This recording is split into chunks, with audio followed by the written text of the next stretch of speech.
ఉమ్మడి మెదక్ జిల్లాలో ప్రధాన వార్తలు ఈరోజు ఈ విధంగా ఉన్నాయి. ముఖ్యంగా మెదక్ జిల్లా వార్తలు వచ్చేసరికి మెదక్ జిల్లా నార్సింగి మండల కేంద్రంలో దుర్గా వైన్స్ అనేటువంటి వైన్స్లో దొంగతనానికి వెళ్ళిన ఒక దొంగ అదే వైన్స్లో మద్యం తాగి మత్తుతో పడిపోయాడు. తెల్లారి ఉదయం వరకు కూడా అతను లేవలేదు. ఉదయం షాపు యజమాని వచ్చి షాప్ తీసేసరికి దొంగ అందులో ఉన్నాడు. ఈ విషయాన్ని పోలీసులకు సమాచారం అందించడంతో పోలీసులు వచ్చి ఆయన అదుపులోకి తీసుకుని కేసు నమోదు చేసుకుని దర్యాప్తు చేస్తున్నారు. రామాయంపేట మండలం ధర్మారం గ్రామానికి చెందిన శ్రీకాంత్ అనే యువ రైతు అప్పుల బాధతో ఆత్మహత్య చేసుకున్నాడు. పంట పొలాలపై చేసిన అప్పులు తీర్చలేని పరిస్థితుల్లో అతను ఆత్మహత్య చేసుకున్నట్టుగా గ్రామస్తులు చెప్పారు. ఈ నేపథ్యంలో గ్రామంలో విషాదం నెలకొన్నది. ఈ సంఘటనకు సంబంధించి పోలీసులు కేసు నమోదు చేసుకుని దర్యాప్తు చేస్తున్నారు. ఇక సంగారెడ్డి జిల్లా నారాయణఖేడ్లో పోలీసులు కార్డన్ సెర్చ్ నిర్వహించారు.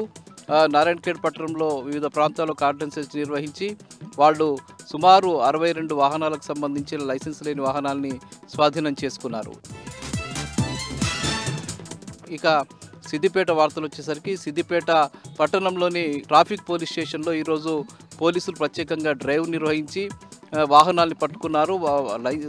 సైలెన్సర్కి సంబంధించి వివిధ రకాల పద్ధతుల్లో ఇబ్బందులు కలిగించే సైలెన్సర్ను స్వాధీనం చేసుకుని రోడ్డు రోలర్తో వాటిని ధ్వంసం చేసినటువంటి పరిస్థితి ఉంది. ఏసీపీ ఆధ్వర్యంలో ఈ కార్యక్రమం జరిగింది.